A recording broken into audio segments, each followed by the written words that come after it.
Sir welcome to food paradise TV ಇಬ್ಬರಿಗೂ.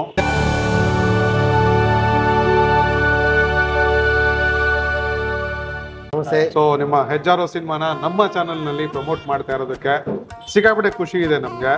So ಒಂದು ಒಳ್ಳೆ ಪ್ರಯತ್ನ ಮಾಡ್ತಾ ಇದ್ದೀರಾ ಅಂತ ಕೇಳ್ಪಟ್ಟಿದ್ವಿ. ನಿಮ್ಮ ಟೀಸರ್ ಮೂಲಕ ಮತ್ತೆ ಹಾಡುಗಳ ಮೂಲಕ ಸಿಕ್ಕಾಪಟ್ಟೆ ಹೆಸರು ಮಾಡ್ತಾ ಇದೆ ಆಲ್ರೆಡಿ. ಸೊ ನಮ್ಮ ಚಾನಲ್ ವೀಕ್ಷಕರು ಇನ್ನೂ ಡೆಪ್ತ್ ಅಲ್ಲಿ ಹೆಜ್ಜಾರೋ ಸಿನಿಮಾ ಬಗ್ಗೆ ತಿಳ್ಕೊಳ್ಳೋಣ. ನಮ್ಮ ಜೊತೆ ಡೈರೆಕ್ಟರ್ ಇದ್ದಾರೆ ಹರ್ಷಪ್ರಿಯಾ ಅವರು, ಮತ್ತೆ ನಮ್ಮ ಸಿನಿಮಾ ಹೀರೋ ಇದ್ದಾರೆ. Sir welcome to food paradise TV.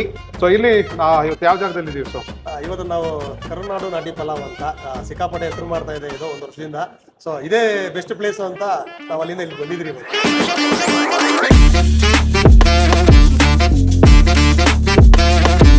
So ಇಲ್ಲಿ ಫೇಮಸ್ ಏನು ಅಂದ್ರೆ ನಾಟಿ ಸ್ಟೈಲ್ ನಲ್ಲಿ ಮಟನ್ ಬಿರಿಯಾನಿ, ಚಿಕನ್ ಬಿರಿಯಾನಿ ಎಲ್ಲ ಸಿಗುತ್ತೆ, ಮತ್ತೆ ಸಿಕ್ಕಾಪಟ್ಟೆ ನಾನ್ ವೆಜಿಟೇರಿಯನ್ ಐಟಮ್ಸ್ ಇರುತ್ತೆ.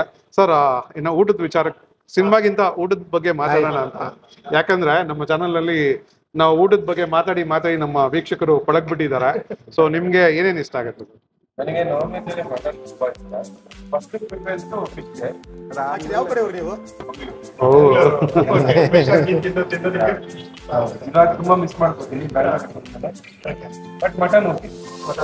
ಇಲ್ಲಿ ನಮ್ಮ ಬೆಂಗಳೂರಲ್ಲಿ ಯಾವ ಹೋಟೆಲ್ ಎಲ್ಲ ಟೇಸ್ಟ್ ಮಾಡಿದ್ರೆ ಯಾವ ತರ ಫುಡ್ ನಿಮ್ಗೆ ಇಷ್ಟ ಆಗುತ್ತೆ? ನಮ್ಮ ಬೆಂಗಳೂರು ನನಗೆ ಒಂದು 2-3 ಇಯರ್ಸ್ ಬ್ಯಾಕ್ ಆದ್ರೆ ಎಲ್ಲಾ ಕಡೆನೂ ಟ್ರೈ ಮಾಡ್ತಿದ್ದೆ. ಇವಾಗ ಹೋಮ್ಲಿ ಫುಡ್ ಇಷ್ಟ ಆಗ್ತಿದೆ, ಹಾಗಾಗಿ ತುಂಬಾ ಕಮ್ಮಿ. ಇವತ್ತೇ ಒಂದು ಇಷ್ಟು ಭರ್ಜರಿಯಾಗಿ ಫುಡ್ ನೋಡ್ತಾ ಇರೋದು. ನಾನು ಸ್ವಲ್ಪ ಡಯಟ್ ಮಾಡ್ತೀವಲ್ಲ, ಹೀರೋ ಅಂತ ಹೇಳಿದ್ಮೇಲೆ ಡಯಟ್ ಕಾನ್ಶಿಯಸ್ ಇರಲೇಬೇಕಾಗುತ್ತೆ ಸ್ವಲ್ಪ, ಆಬ್ವಿಯಸ್ಲಿ ಅದು. ಸ್ಟಾರ್ಟ್ ಮಾಡೋಣ ಸರ್ವ್ ಮಾಡ್ಕೊಳಕ್ಕೆ. ಸರ್ ಇಲ್ಲಿ ಎರಡು ಸ್ಟಾರ್ಟರ್ ಇದೆ. ಒಂದು ಸಾಲ್ಟ್ ಅಂಡ್ ಪೆಪ್ಪರ್, ಇದು ಚಿಕನ್ 69 ಅಂತ. ಇಲ್ಲಿ 2 ಸ್ಟಾರ್ಟರ್ ಕೊಟ್ಟಿದ್ದಾರೆ ನಮ್ಗೆ.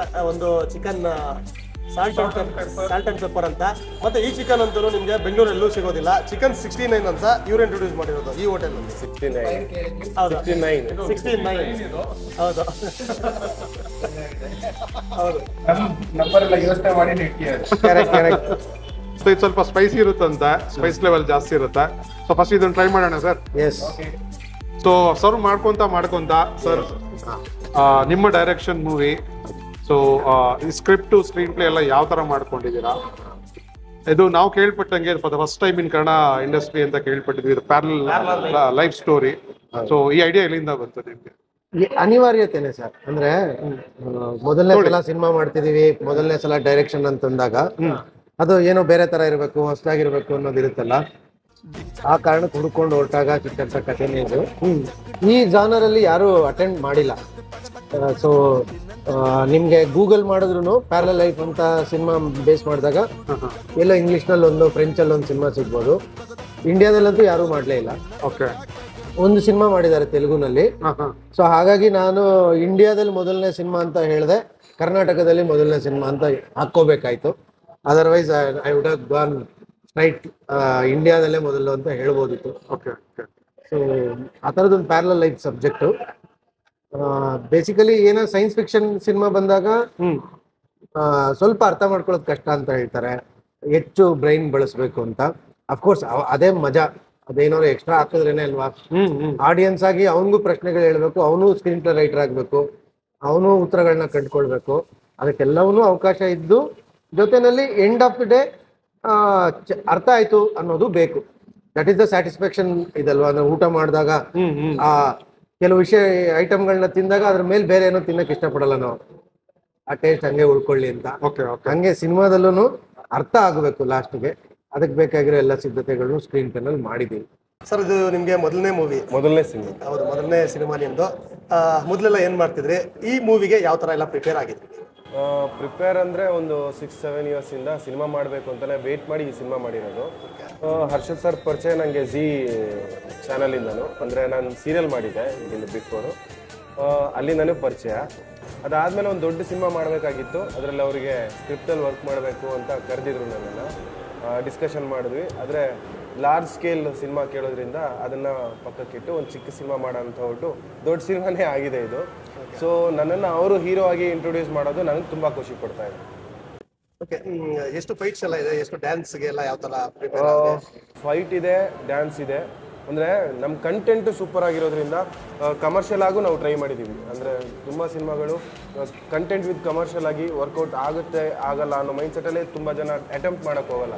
ಬಟ್ ಡೈರೆಕ್ಟ್ರ್ ಕಾನ್ಫಿಡೆಂಟ್ ಆಗಿದ್ರು ಇದೆಲ್ಲ ರೀತಿ ಜೋನರಲ್ಲೂ ಕಮರ್ಷಿಯಲ್ ಆಗು ಜನರಿಗೆ ಇಷ್ಟ ಆಗುತ್ತೆ ಅಂತ ಈ ಕಾನ್ಸೆಪ್ಟ್ನ ಮಾಡ್ಕೊಂಡಿದ್ದೀವಿ. ಸೊ ಎರಡು ಫೈಟ್ ಇದೆ, ಎರಡು ಫೈಟು ಯುನೀಕ್ ಆಗಿದೆ, ನೀವು ಖಂಡಿತ ಇಷ್ಟಪಡ್ತೀರಾ. ನಮ್ಮ ಡೈರೆಕ್ಟರ್ ಸರ್ ಡುಯೆಟ್ ಆಡೋದಕ್ಕೆ ಏನಾದ್ರು ಚಾನ್ಸ್ ಕೊಟ್ಟಿದ್ದಾರೆ ಮೂವಿಯಲ್ಲಿ? ಖಂಡಿತ. ಓಕೆ, ನಿಮ್ಗೆ ತುಂಬಾ ಇಷ್ಟ ಆಗುತ್ತೆ, ಯಾಕೆಂದ್ರೆ ಶರಣ್ ಸರ್ ಹಾಡಿರೋ ಸಾಂಗ್ ಆಲ್ರೆಡಿ ನೀವು ಕೇಳಿದಿರ ಚಿತ್ರಮಂದಿರಿ. ಸೊ ಅದಕ್ಕಿಂತ ಡುಯೆಟ್ ಬೇಕಾ? ವಿಜಯ್ ಪ್ರಕಾಶ್ ಸರ್ ಒಂದು ಹಾಡಾಡಿದ್ರು, ಅದು ಬ್ರೇಕಪ್ ಸಾಂಗ್, ಅದು ತುಂಬಾ ಚೆನ್ನಾಗಿದೆ. ಅದು ಸಿಕ್ಕಾಪಟ್ಟೆ ವೈರಲ್ ಆಗಿದೆ, ಇನ್ಸ್ಟಾಗ್ರಾಮ್ ನಲ್ಲೆಲ್ಲ ತುಂಬಾ ರೀಲ್ಸ್ ಎಲ್ಲ ಆಗಿದೆ ಆಡೋದು. ಅದು ಎಕ್ಸ್ಪೆಕ್ಟ್ ಮಾಡಿದ್ವಿ ಹುಡುಗರಿಗೆ ಭಾರಿ ಮಜಾ ಕೊಡುತ್ತೆ ಅದು ಅಂತ, ಹಂಗೆ ಆಗಿದೆ. ಸೊ ಈ ಚಿಕನ್ 69 ಹೇಗಿದೆ ಸರ್? ಇದು ಒಂಥರ ಆಂಧ್ರ ಸ್ಟೈಲು ಚಿಲ್ಲಿ ಚಿಕನು ಅಲ್ಲ, ಮಿಕ್ಸ್ಡ್ ನಮ್ಮ ಕಡೆ ಒಂದು ಪುಳಿ ಮುಂಚಿ ಅಂತ ಒಂದು ಬರುತ್ತೆ, ಅದ್ರ ಮಿಕ್ಸ್ಡ್ ಕಾಂಬಿನೇಷನ್ ತರ ಕಾಣಿಸ್ತಿದೆ. ಸಖತ್ತಾಗಿದೆ, ಡಿಫ್ರೆಂಟ್ ಆಗಿದೆ, ಸಖತ್ತಾಗಿದೆ ಸರ್. ಇನ್ನು ಗುರು ದೇಶಪಾಂಡೆ ಸರ್ ವಿಚಾರಕ್ಕೆ ಬರೋದಾದ್ರೆ, ಎಲ್ಲದಕ್ಕಿಂತ ಮೇಲೆ ಈಗ ಇಷ್ಟೊತ್ತು ಕ್ಯಾಸ್ಟಿಂಗ್ ಬಗ್ಗೆ ಹೇಳಿದ್ರು, ನಿಮಗೂ ಇವ್ರಿಗೂ ಝೀ ಟೈಮಿಂದನೂ ಪರಿಚಯ ಇತ್ತು ಅಂತ. ಇನ್ನು ಬಾಕಿ ಕ್ಯಾಸ್ಟ್ನ ಯಾವ ಥರ ನೀವು ಇದು ಮಾಡಿದ್ರಿ ಸರ್? ಏನಾಗುತ್ತೆ, ಕಂಟೆಂಟ್ ಸಿನಿಮಾ ಅಂದ ತಕ್ಷಣ ಆ್ಯಕ್ಟಿಂಗ್ ಕಾಸ್ಟಿಂಗ್ ಅನ್ನೋ ವಿಷಯ ಬಂದಾಗ ಆ ಸಿನಿಮಾನ ಫೇಸ್ ಆಗಿ ಹೊರಗಡೆ ತೊಗೊಂಡೋಗಿ ತಲುಪಿಸ್ಬೇಕು. ಅಂದರೆ ನಾನು ತೀರಾ ಎಲ್ಲರೂ ಹೊಸಬ್ರ ಮೇಲೂ ಡಿಪೆಂಡ್ ಆಗೋಕ್ಕಾಗಲ್ಲ, ಮತ್ತು ತೀರಾ ಸ್ಟಾರ್ಗಳನ್ನೂ ತಂದು ಒಳಗೆ ಇಟ್ಕೊಳಕ್ಕಾಗಲ್ಲ, ಮತ್ತು ಇರೋರು ಅದನ್ನು ಡೆಲಿವರ್ ಮಾಡಬೇಕು ಅನ್ನೋ ಪ್ರೆಷರ್ ಇರುತ್ತೆ. ಹಂಗೆ ಯೋಚನೆ ಮಾಡಿ ಹೊರಟಾಗ ಪಾತ್ರ ತುಂಬ ದೊಡ್ಡ ಪಾತ್ರ, ಅದಂದ್ರೆ ಒಬ್ಬನೇ ಹೀರೋ ಅಲ್ಲ ಸಿನಿಮಾಲಿ, ಇನ್ನೊಬ್ಬ ಹೀರೋ ಬೇಕು. ಮತ್ತು ಅವರು ಇವ್ರಿಗಿಂತ ಒಂದು 15-20 ವಯಸ್ಸು ದೊಡ್ಡವರಾಗೆ ಕಾಣಬೇಕದು. ಹಾಗಾಗಿ ನಾನು ನೋನ್ ಫೇಸ್ಗೆ ಹೋಗ್ಬೇಕು ಮತ್ತು ಅವ್ರು ನಮಗೆ ಅಡ್ಜಸ್ಟ್ ಆಗಬೇಕು. ಇದೆಲ್ಲ ಕ್ರೈಟೀರಿಯಾಗಳೆಲ್ಲ ಯೋಚನೆ ಮಾಡಿ ನೋಡಿದಾಗ ನಮಗೆ ಸಿಕ್ಕದ್ದು ಗೋಪಾಲ್ ದೇಶಪಾಂಡೆ ಸರ್. ಆಲ್ರೆಡಿ ಅವ್ರು ನಿಮ್ಗೆ ಗೊತ್ತು, ತುಂಬ ಒಳ್ಳೊಳ್ಳೆ ಸಿನಿಮಾಗಳಲ್ಲಿ ಚಿಕ್ಕ ಚಿಕ್ಕ ಕ್ಯಾರೆಕ್ಟರ್ ಇದ್ರು ಅದರಲ್ಲೇನೋ ಸ್ಪೆಷಲ್ ಆಗಿ ಏನೋ ಒಂದು ಮಾಡಿರ್ತಾರೆ ಅವರು ಮ್ಯಾಜಿಕ್ಕು. ಇದರಲ್ಲಿ ಇನ್ನೂ ಸ್ವಲ್ಪ ದೊಡ್ಡ ಕ್ಯಾರೆಕ್ಟರು, ತುಂಬ ಒಳ್ಳೆ ಮ್ಯಾಜಿಕ್ ಮಾಡಿದ್ದಾರೆ. Enjoy seeing him. ಅಂದರೆ ತುಂಬ ಮೈನ್ಯೂಟ್ಗಳನ್ನು ಚಿಕ್ಕ ಚಿಕ್ಕ ಫ್ರೇಮ್ಗಳಲ್ಲೂ ಎಲ್ಲೋ ಜಾಗದಲ್ಲಿ ನಮಗೆ ಗೊತ್ತಿಲ್ಲದೆ ಒಂದು ಕಣ್ಣೀರು ಬರ್ಬೇಕಂತಂದ್ರೆ ಆ ಪಾಯಿಂಟ್ ಕರೆಕ್ಟಾಗಿ ತಂದು ನಿಲ್ಲಿಸಿರ್ತಾರೆ ವಿತೌಟ್ ಗ್ಲಿಜರಿನು. ನಾವು ಡಿಸ್ಕಸ್ ಮಾಡದೇ ಇದ್ರು ಅವರಾಗೆ ಅದ್ರೊಳಗೆ ಹೋಗಿ ಏನೋ ಒಂದು ಮಾಡಿರ್ತಾರೆ. ಆ ಮ್ಯಾಜಿಕ್ ಎಲ್ಲ ಸ್ಕ್ರೀನಲ್ಲಿ ಮಜಾ ಇರುತ್ತೆ. ನಾವು ಇತ್ತೀಚಿನ ದಿನಗಳಲ್ಲಿ ಯುವ ಮೂವಿ ನೋಡಿದ್ವಿ, ಅದೆಲ್ಲ ಅವರೊಂದು ಪ್ರಿನ್ಸಿಪಲ್ ಕ್ಯಾರೆಕ್ಟರ್ ಮಾಡಿದಾರಲ್ಲ, ಭಾರಿನೇ ಖುಷಿ ಆಯ್ತು. ಹೌದು, ಅದು ಸಪ್ತಸಾಗರದ ಆಚೆ ಈಗ ನಿಮ್ಮ ಸಿನಿಮಾನಲ್ಲಿ ಇನ್ನೂ ನಮ್ಗೆ ಕುತೂಹಲ ಜಾಸ್ತಿ ಮೂಡಿಸ್ತಾ ಇದೆ. ಯಾಕಂದ್ರೆ ಅವ್ರು ಇನ್ನೊಂದು ಪ್ಯಾರಲಲ್ ಕ್ಯಾರೆಕ್ಟರ್ ಪ್ಲೇ ಮಾಡ್ತಾ ಇದಾರೆ ಅಂತ ನಮ್ಗೆ ಟೀಸರ್ ನೋಡೋದಾಗ ಅರ್ಥ ಆಯ್ತು. ಸೊ ನಾವು ಕುತೂಹಲದಿಂದ ಕಾಯ್ತಾ ಇದೀವಿ. 19 ಜುಲೈ, ದಯವಿಟ್ಟು ಎಲ್ಲರೂ ಸಿನಿಮಾ ಥಿಯೇಟರ್ಗೆ ಹೋಗಿ ನೋಡಿ. ಈ ಒಂದು ನಮ್ಮ ಒಂದು ವಿಡಿಯೋ ಇಷ್ಟ ಆಗಿದ್ರೆ ಜಾಸ್ತಿ ಜನಕ್ಕೆ ಶೇರ್ ಮಾಡ್ಬಿಡಿ. ಈ ಸಿನಿಮಾ ಇನ್ಫಾರ್ಮೇಶನ್ ಇನ್ನಷ್ಟು ಇದೆ, ಇನ್ನು ಬಿರಿಯಾನಿ ಇದೆ, ಇಲ್ಲಿ ಒಂದು ಚಿಕನ್ ಸಾಲ್ಟ್ ಅಂಡ್ ಪೆಪ್ಪರ್ ಅಂತ ಇದೆ. ಸೊ ಅದಕ್ಕೆ ಹೋಗ್ಬಿಡೋಣ ಈಗ. ಸರ್ ನೀವು ತಗೊಳ್ಳಿ, ಫಸ್ಟು ಟೇಸ್ಟ್ ಮಾಡಿ ಯಾವ ಥರ ಇದೆ ಅಂತ ಹೇಳಿ.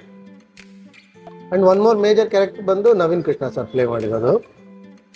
ನಿಮಗೆ ಗೊತ್ತಿರೋ ಹಾಗೆ ತುಂಬ ಜನ ಹೇಳ್ತಾರೆ ಅವ್ರ ಬಗ್ಗೆ, ಇವ್ರನ್ನ ಸರಿಯಾಗಿ ಬಳಸ್ಕೊಳ್ಳಿಲ್ಲ ಇಂಡಸ್ಟ್ರಿ ಹಂಗೆ ಅಂತೆಲ್ಲ.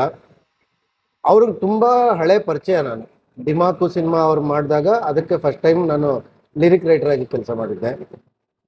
ನನಗೆ ಆಸೆ ಅವ್ರನ್ನ ಸ್ಕ್ರೀನ್ ಮೇಲೆ ಯಾವ್ಯಾವ ಥರ ತೋರಿಸ್ಬೇಕ ಅಂತೆಲ್ಲ, ಅದೆಲ್ಲ ಆಗಿರಲಿಲ್ಲ. ಈ ಸಿನಿಮಾದಲ್ಲಿ ತೀರಿಸ್ಕೊಳ್ಳೋಣ ಅಂತಾನೆ ಸೇಡ್ಗೆ ಕರ್ಕೊಂಡು ಬಂದಿದ್ದೀನಿ ಅವ್ರನ್ನ. ಓಕೆ, ಇದ್ರಲ್ಲಿ ಅವರು ಫಸ್ಟ್ ಟೈಮ್ ನೆಗೆಟಿವ್ ಮಾಡಿದ್ದಾರೆ. ಟೀಸರ್ ನಲ್ಲಿ ಒಂದು ತುಣುಕು ಬಂದು ಹೋಗ್ತಾರೆ, ಸಖತ್ ರಗಡಾಗಿ ಕಾಣಿಸ್ತಾರೆ. ಸೊ ನೋಡೋಣ ನೀವು ಯಾವ ತರ ಅವ್ರನ್ನ ಹಳೆ ಪರಿಚಯ ಅಂತ ಬೇರೆ ಹೇಳ್ತಾ ಇದ್ದೀರಾ. ತುಂಬಾ ಆಸೆ ಪಟ್ಟು ಫ್ರೇಮ್ ಇಟ್ಟಿದ್ದೀವಿ ಅವ್ರಿಗೆ.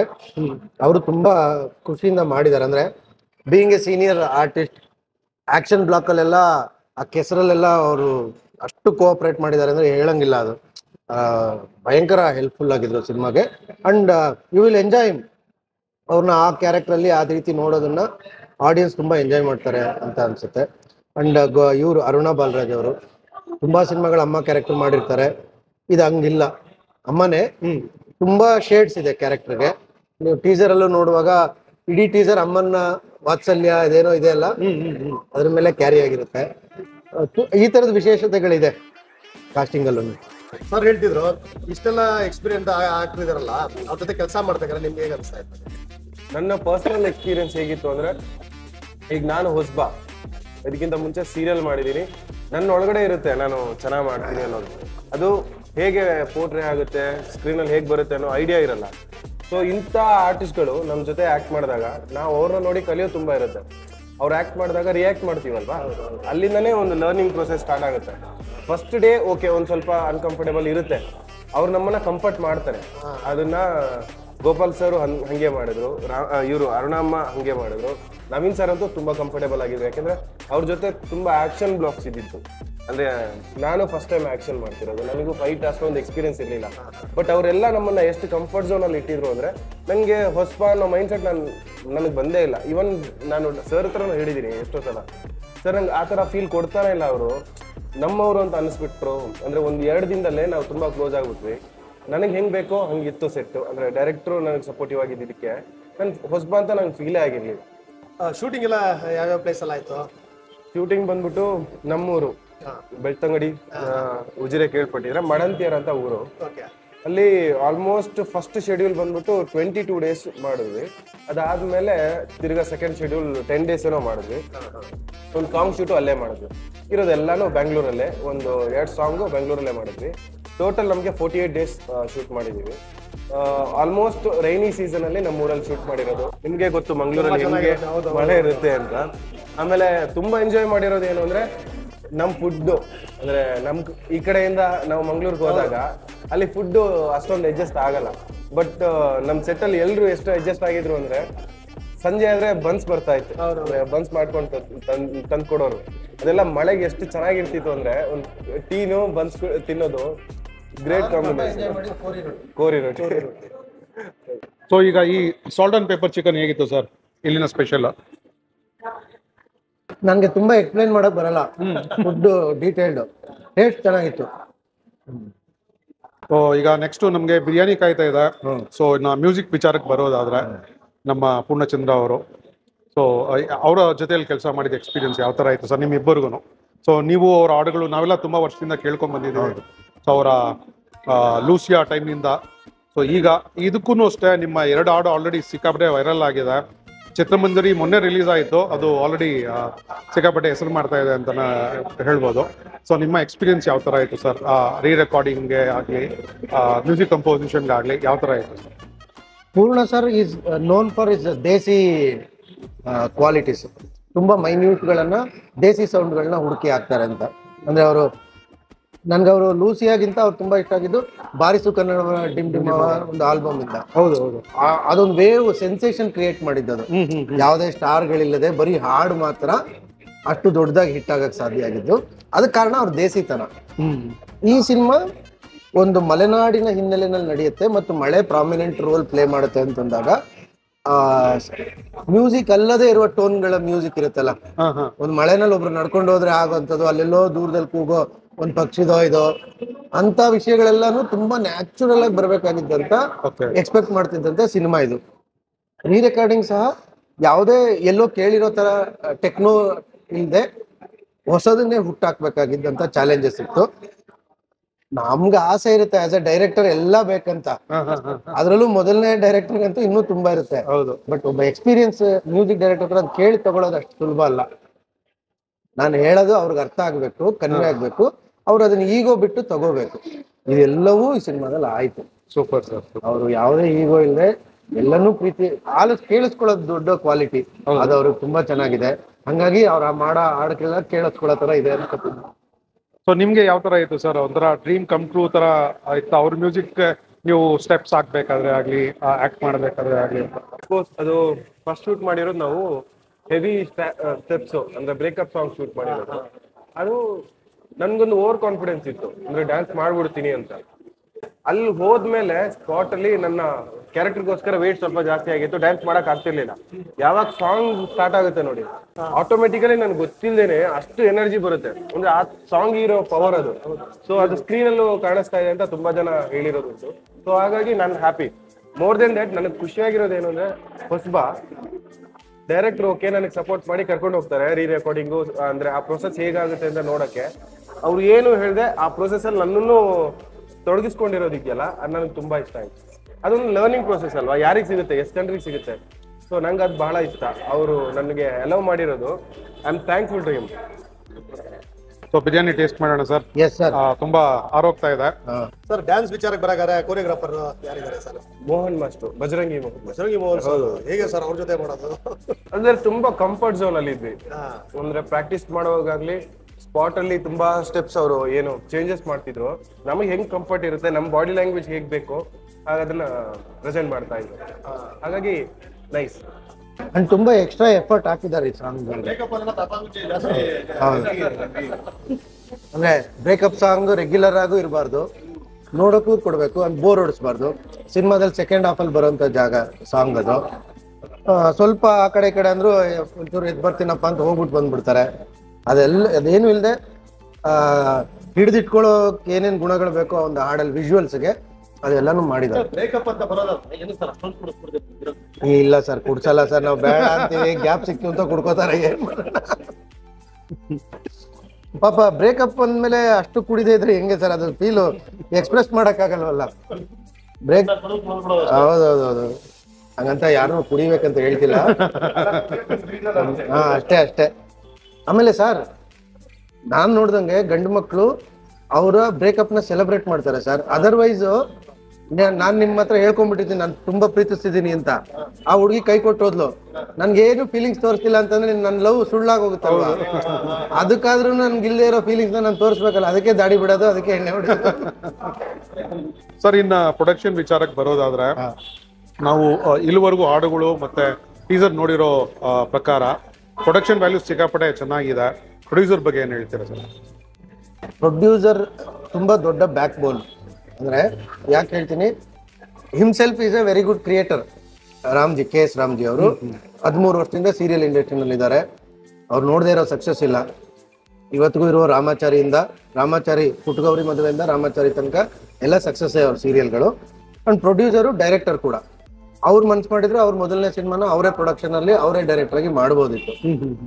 ಈ ಸಿನಿಮಾದ ಕತೆ ಕೇಳಿ ಇದು ಸಿನಿಮಾ ಆಗ್ಬೇಕು, ಇದನ್ನ ಸ್ಕ್ರೀನ್ ಮೇಲೆ ತರೋಣ ನಾವು ಅಂತ ಹೇಳಿ ಆಸ್ ಅ ಪ್ರೊಡ್ಯೂಸರ್ ಪಾರ್ಟ್ ಮಾತ್ರ ನಾನು ಮಾಡ್ತೀನಿ. ಕ್ರಿಯೇಟಿವ್ ಆಗಿ ನನ್ಗೇನು ಬರಲ್ಲ, ಯಾಕಂದ್ರೆ ನಿಮ್ಮ ಫ್ರೀಡಮ್ ಇರ್ಲಿ ಅಂತ ಹೇಳಿ ಬರೀ ಹಣ ಹಾಕೋದು ಅಷ್ಟೇ ಅಲ್ಲ, ಆ ಫ್ರೀಡಮ್ ಕೊಡೋದಿದೆಯಲ್ಲ ತುಂಬಾ ದೊಡ್ಡ.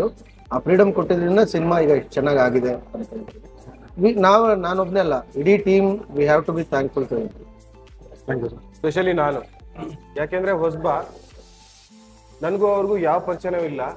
ಹರ್ಷ ಸರ್ ಥ್ರೂ ನನಗೆ ಅವ್ರ ಪರಿಚಯ ಆಗಿದ್ದು.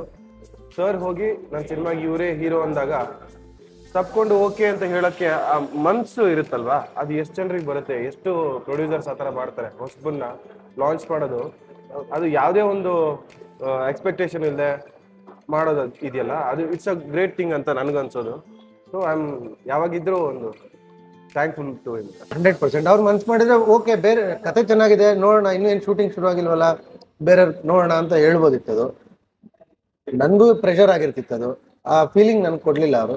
ಓಕೆ, ನಿಮ್ಮ ಡಿಸಿಷನ್ ಇದ್ರೆ ಓಕೆ ಹೋಗೋಣ ಅಂತ. It's a great thing.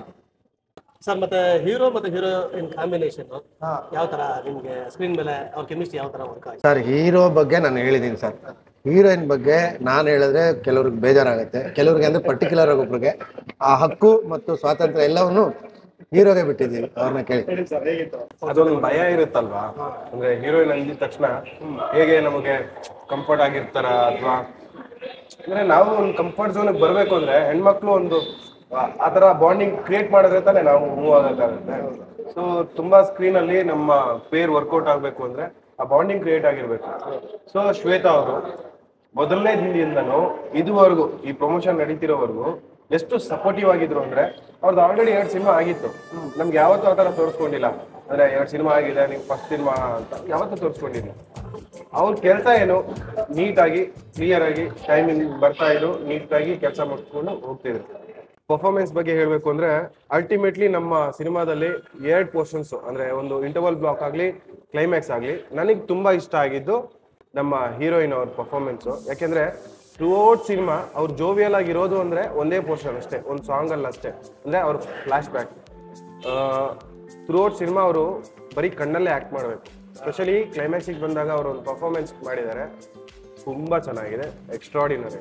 ನನಗಂತೂ ತುಂಬಾ ಇಷ್ಟ. ಅದು ತುಂಬಾ ಸಲ ಅದನ್ನ ಅವ್ರ ಹತ್ರನೇ ಹೇಳಿದ್ದೀನಿ. ಅಂದ್ರೆ ನಮ್ಮ ಅಪೋಸಿಟ್ ಪರ್ಫಾರ್ಮರ್ಸ್ ನಮ್ಮ ಮುಂದೆನೆ ಆಕ್ಟ್ ಮಾಡ್ತಾ ಇರ್ತಾರಲ್ವಾ, ಓ ಚೆನ್ನಾಗಿ ಮಾಡ್ತಿದಾರೆ ಅವಾಗ್ಲೂ ಅನ್ಸಿರುತ್ತೆ. ಅದನ್ನ ಸ್ಕ್ರೀನ್ ಅಲ್ಲಿ ನೋಡಿದಾಗ ಓ ನಾವು ಅನ್ಕೊಂಡಿದ್ದು ಕರೆಕ್ಟ್ ಅಂತ ಅನ್ಸುತ್ತಲ್ವಾ. ಮ್ಯೂಸಿಕ್ ಬಿದ್ದಾಗ ಇನ್ನೊಂದು ಇಂಪ್ಯಾಕ್ಟ್ ಕ್ರಿಯೇಟ್ ಆಗಿರುತ್ತೆ. ಅದೆಲ್ಲಾನು ನಮ್ಮ ಸಿನಿಮಾದಲ್ಲಿ ಆಗಿದೆ ಅನ್ನೋದೇ ನನ್ನ ಖುಷಿ. ಮೂವಿಯಲ್ಲಿ ನಿಮ್ಗೆ ಯಾವ ಸೀನ್ಸ್ ಎಲ್ಲ ಇಷ್ಟ ಆಗುತ್ತೆ ನಿಮಗೆ? ಖಡಕ್ ಆಗಿರುವಂತ ತುಂಬಾ ಸೀನ್ಸ್ ಇದೆ. ಯಾಕೆಂದ್ರೆ ನಮ್ಮ ಸಿನಿಮಾದಲ್ಲಿ ಪ್ಲಸ್ ಪಾಯಿಂಟೇ ನಮ್ಮ ಸ್ಕ್ರೀನ್ ಪ್ಲೇ.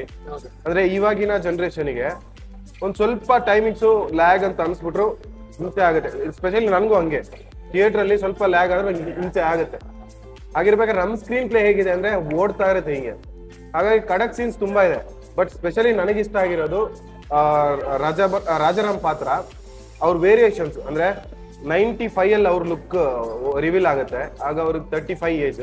ಸೊ ಅವ್ರ ಏಜ್ ತಕ್ಕಂಗೆ ಅವ್ರ ಲುಕ್ಸ್ ಚೇಂಜಸ್ ಆಗುತ್ತಲ್ವಾ, ಅದು ತುಂಬಾ ಇಷ್ಟ ಆಗಿತ್ತು ನನಗೆ. ಅದಾದ್ಮೇಲೆ ಇಂಟರ್ವಲ್ ಬ್ಲಾಕ್, ನಮ್ಮ ಡೈರೆಕ್ಟ್ರು ಆ ಶಾರ್ಟ್ನ ಅಷ್ಟು ಇಷ್ಟಪಟ್ಟು ಸಿಂಗಲ್ ಶಾಟ್ ತೆಗ್ದಿದ್ದಾರೆ. ಅವ್ರೆಷ್ಟು ಎಂಜಾಯ್ ಮಾಡಿದಾರೋ ಸ್ಪಾಟ್ ಅಲ್ಲಿ ಎಲ್ಲಾ ಯೂನಿಟ್ ಹುಡುಗರು ಆ ಶಾರ್ಟ್ ಆಗಿದ ತಕ್ಷಣ ಅಷ್ಟು ಕ್ಲಾಪ್ಸ್ ಹೊಡೆದಿದ್ದಾರೆ.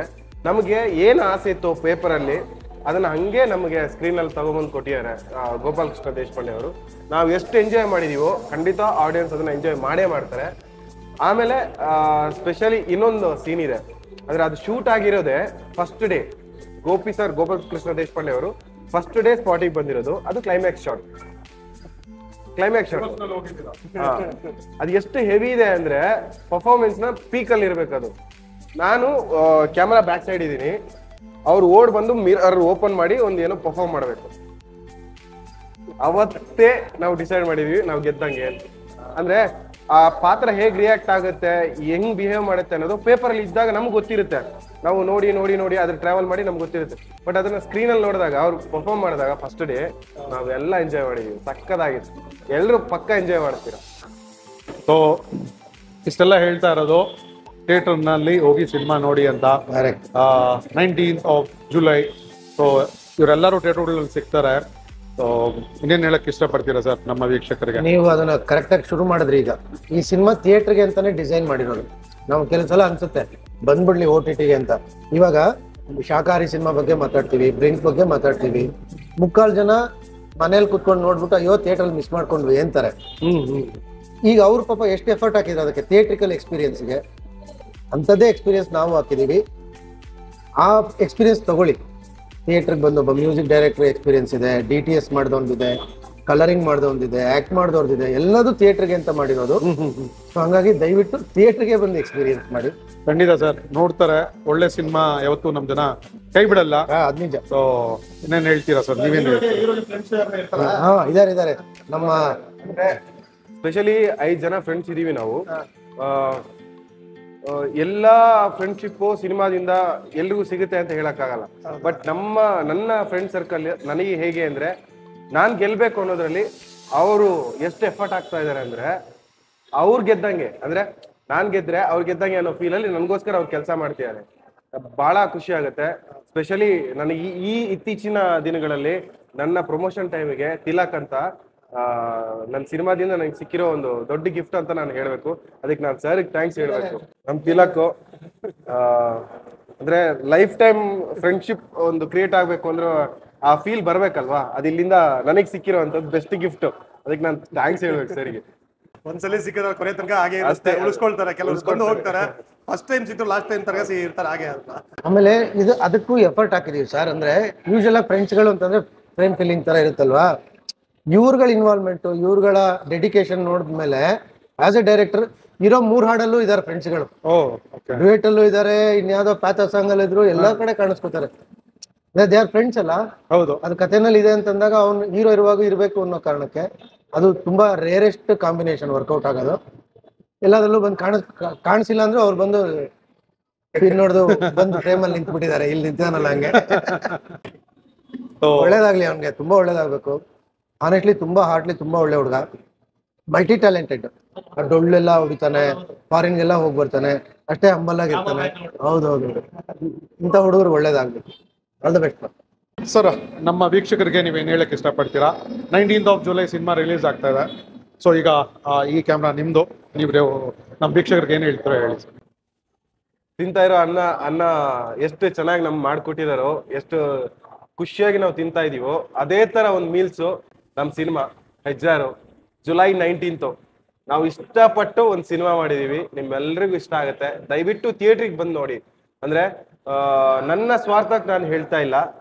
ಕನ್ನಡ ಸಿನಿಮಾ ಬೆಳಿಬೇಕು ಅಂದ್ರೆ ನನ್ನಿಂದ ಮಾತ್ರ ಅಲ್ಲ, ಎಲ್ಲರೂ ಸಪೋರ್ಟ್ ಬೇಕಾಗಿದೆ. ಸೊ ಒಳ್ಳೆ ಸಿನಿಮಾ ಬಂದಾಗ ಥಿಯೇಟ್ರಿಗೆ ಬಂದು ನೋಡಿ. ಜುಲೈ 19th ನಿಮ್ಗೆ ಯಾವ ಮೋಸನೂ ಆಗಲ್ಲ.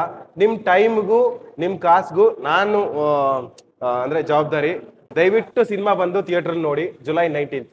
ಹೆಜ್ಜಾ ಫೈನಲಿ ಏನ್ ಹೇಳ್ತೀರಾ ಸರ್ ನಮ್ಮ ವ್ಯೂವರ್ಸ್ಗೆ? ಪರ್ ಡೇಸ್ ಆಡಿಯನ್ಸ್ ಎಲ್ಲಾನು ಆಬ್ವಿಯಸ್ಲಿ ಫುಡ್ ಲವರ್ಸ್ ಆಗಿರ್ತಾರೆ. ನಾನು ತುಂಬಾ ಫುಡ್ ಲವರು. ಬೋಟಿ ಗೊಜ್ಜು ಸಖತ್ ಇಷ್ಟ ನನಗೆ. ಎಲ್ಲಿದ್ರು ಹುಡ್ಕೊಂಡು ಹೋಗಿ ತಿಂತೀನಿ. ಹಂಗೆ ಒಳ್ಳೆ ಸಿನಿಮಾ ಬಂದಾಗ ಹುಡ್ಕೊಂಡು ಹೋಗಿ ನೋಡಿ. ನಿಮ್ಮ ಥಿಯೇಟ್ರು ಪಕ್ಕದಲ್ಲಿರೋ ಥಿಯೇಟ್ರಿಗೆ ಬಂದಿಲ್ಲ ಅಂತ ಬೇಜಾರು ಮಾಡ್ಕೋಬೇಡಿ. ಏನಾಗುತ್ತೆ ಮೊದಲನೇ ಇದು ಅಂತಂದಾಗ ಎಲ್ಲ ಥಿಯೇಟ್ರಿಗೂ ನಾವು ಒಟ್ಟಿಗೆ ಬರೋಕ್ಕಾಗಲ್ಲ. ಚಿಕ್ಕ ಪ್ರೊಡಕ್ಷನ್ ಸಿನಿಮಾಗಳು ಒಂದು ವಾರ ಬಂದು ಚೆನ್ನಾಗಿದೆ ಅಂತ ಆಗಿ ಇನ್ನೊಂದು ಥಿಯೇಟ್ರಿಗೆ ಹೋಗ್ಬೇಕು. ಆ ಟೈಮಲ್ಲಿ ಥಿಯೇಟ್ರ್ಗಳಿಂದ ಖಾಲಿ ಆಗ್ಬಿಟ್ರೆ ಮತ್ತೆ ಸಿನಿಮಾ ಸಿಗಲ್ಲ. ಸೊ ಹಾಗಾಗಿ ತುಂಬಾ ನಿಮ್ ಪಕ್ಕಕ್ಕೆ ಬರ್ಲಿ ಅಂತ ಹುಡುಕ್ಬೇಡಿ. ನೀವೀಗ ಹುಡುಕಿ ಊಟ ಮಾಡಿಸ್ತೀರಲ್ಲ, ಹಂಗೆ ಅವರು ಹೋಗಿ ಹುಡ್ಕೊಂಡು ಸಿನಿಮಾ ನೋಡ್ಬಿಡ್ಲಿ. ಆದಷ್ಟು ಎಲ್ಲ ಕಡೆ ಇರುತ್ತೆ ಸಿನಿಮಾ. ಥಿಯೇಟ್ರಿಗೆ ಬಂದು ನೋಡಿ. ಮೊದಲನೇ 3 ದಿನದಲ್ಲಿ ನೋಡಿ. ಕ್ಲೈಮ್ಯಾಕ್ಸ್ ಯಾರಿಗೂ ಹೇಳ್ಬೇಡಿ. ಕ್ಲೈಮ್ಯಾಕ್ಸ್ ದಯವಿಟ್ಟು ಯಾರಿಗೂ ಹೇಳ್ಬೇಡಿ ಪ್ಲೀಸ್. ಕ್ಲೈಮ್ಯಾಕ್ಸ್ ಹೇಳ್ಬಾರ್ದಂತೆ. ಫಸ್ಟ್ 3 ದಿನ ಬಂದು ನೋಡ್ಬಿಡಿ. ಸೊ ನಮ್ಮ ಕರುನಾಡು ನಾಟಿ ಪಲ್ಲವ್ ಅವರು ನಮ್ಗೆ ಈ ಜಾಗ ಕೊಟ್ಟಿರೋದಕ್ಕೆ ಥ್ಯಾಂಕ್ಸ್ ಅಂತ ಅವ್ರಿಗೆ ಒಂದು ಇದು ಹೇಳ್ತಾ, ಸೊ ಈಗ ಮುಗಿಸ್ಬಿಡೋಣ. ನಾವು 19ನೇ ತಾರೀಕು ಇವ್ರ ಜೊತೆಲಿ ಆದ್ರೆ ಥಿಯೇಟರ್ಗಳಲ್ಲಿ ಸಿಗ್ತೀವಿ. ಸೊ ಮರಿದಿರಾ ನೋಡಿ Hejjaru 19th July. Yeah and ಇನ್ನೊಂದು ಸೇರಿಸ್ಬಿಡ್ತೀನಿ. ಈ ಕರುನಾಡು ನಾಟಿ ಪಲಾವ್ ಊಟದ ಜೊತೆಗೆ ನಂಗೆ ತುಂಬಾ ಇಷ್ಟ ಆಗಿದ್ದು ಈ ಜಾಗ. ನೋಡಿ ಲೆಜೆಂಡ್ಸ್ಗಳು ಅವ್ರು ಇದ್ರುವಾಗ ಅವರೆಲ್ಲ ಆಶೀರ್ವಾದ ಮಾಡ್ತಿದ್ದಾರೆ ಅನ್ಸುತ್ತೆ ನೋಡ್ತಿರೋದು ನೋಡಿದ್ರೆ. ನಂಗೆ ವಿಷ್ಣು ಸರ್ ಬಿಟ್ರೆ ಬೇರೆ ಎಲ್ಲೂ ಹೋಗ್ತಿಲ್ಲ. ಹೋಗುತ್ತೆ ಬಟ್ ಅಷ್ಟೇ ಅಲ್ಲೇ ಬರುತ್ತೆ ಕಣ್ಣು. ಸಕ್ಕತ್ತಾಗಿದೆ ಸರ್. ಹೌದು, ಅದೆಲ್ಲ ಡಿಸೈನ್ ಮಾಡಿರೋದು ಡಿಸೈನ್ ಮಾಡಿರೋದು. ಇಲ್ಲ ಎಲ್ಲ ನೋಡಿದೀನಿ. ಟೇಸ್ಟ್ ಇರ್ಬೇಕು ಸರ್. ಬರೀ ಊಟದಲ್ಲಿ ಅಷ್ಟೇ ಅಲ್ಲ, ವಾತಾವರಣ ಕಟ್ಕೊಡೋದ್ರಲ್ಲೂ ತುಂಬಾ ಟೇಸ್ಟ್ ಇರ್ಬೇಕು. ಹೌದು. ಆಮೇಲೆ ಕೆಲವು ಕಡೆ ಊಟಕ್ಕೆ ಅಂತ ಹೋದ್ರು ನಾವೇನೋ ಭಿಕ್ಷೆಗೆ ಹೋದ್ವಿ ಅನ್ನೋ ತರ ರಿಯಾಕ್ಟ್ ಮಾಡ್ಬಿಡ್ತಾರೆ. ಒಂದು ಸ್ಮೈಲ್ ಇರಬೇಕು. ಊಟ ಬರೀ ರುಚಿ ಅಲ್ಲ, ಶುಚಿ ವಾತಾವರಣ ತುಂಬಾ ಮ್ಯಾಟರ್ ಆಗುತ್ತೆ. ಅದು ಇಲ್ಲಿ ತುಂಬಾ ಚೆನ್ನಾಗಿ ಕಾಣ್ಬೋದು. ಕರುನಾಡು ನಾಟಿ ಪಲಾವ್ ಹೆಸರು ತುಂಬಾ ಅದ್ಭುತವಾಗಿದೆ. ಕೇಳಿದ್ರಲ್ಲ ಎಷ್ಟೊತ್ತು ಹೆಜ್ಜಾರೋ ಸಿನಿಮಾ ಟೀಮ್ದು ಮಾತುಗಳು. ಸೊ 19th ಜುಲೈ ಎಲ್ಲರೂ ಥಿಯೇಟರ್ನಲ್ಲಿ ಸಿಗೋಣ. ಆದ್ರೆ ನಾವು ಇದ್ರ ಜೊತೆ ಸಿಗ್ತೀವಿ. ಸಕ್ಸಸ್ ಆದ್ಮೇಲೆ ಸಕ್ಸಸ್ ಮೀಟ್ಗೂ ಕರೀತಾರೆ ಅಂತ ಅನ್ಕೊಂತೀವಿ. ಸೊ ನೀನೇನ್ ಹೇಳ್ತೀಯ? ಖಂಡಿತವಾಗ್ಲೂ ನನಗೆ ಇವ್ರು ಹೇಳ್ತಿದ್ರೆ ಮೂವಿನ ತುಂಬಾ ನನ್ನ ಕ್ಯೂರಿಯಾಸಿಟಿ ಹೆಚ್ಚಾಗ್ತಾ ಇದೆ ನನಗೆ. ಖಂಡಿತವಾಗ್ಲೂ 19ನೇ ತಾರೀಕು ನೋಡೋಣ. ಸೊ ವಿಡಿಯೋ ನಿಮ್ಗೆ ಇಷ್ಟ ಆಗಿದೆ ಅಂತ ನಂಬ್ತೀವಿ. ಇಷ್ಟ ಆಗಿದ್ರೆ ದಯವಿಟ್ಟು ನಮ್ಮ ಚಾನಲ್ನ ಸಬ್ಸ್ಕ್ರೈಬ್ ಮಾಡಿ, ಲೈಕ್ ಮಾಡಿ, ಶೇರ್ ಮಾಡಿ. ಹೆಜ್ಜಾರು ಮೂವಿನೂ ಹಾಗೆ ಹೆಚ್ಚಾಗಿ ಬಂದು ಫಸ್ಟ್ ಥಿಯೇಟರ್ನಲ್ಲಿ ನೋಡಿ. ಅದಾದ್ಮೇಲೆ ಎಲ್ಲ ಈ ತರ ಕನ್ನಡ ಕ್ರಿಯೇಟರ್ಸ್ಗೂ ಕನ್ನಡ ಸಿನಿಮಾಗಳಿಗೆ ಸಪೋರ್ಟ್ ಮಾಡಿ ಅಂತ ಕೇಳ್ಕೊಂತೀವಿ. ಮತ್ತೆ ಸಿಗ್ತೀವಿ. ಧನ್ಯವಾದಗಳು. Thank you.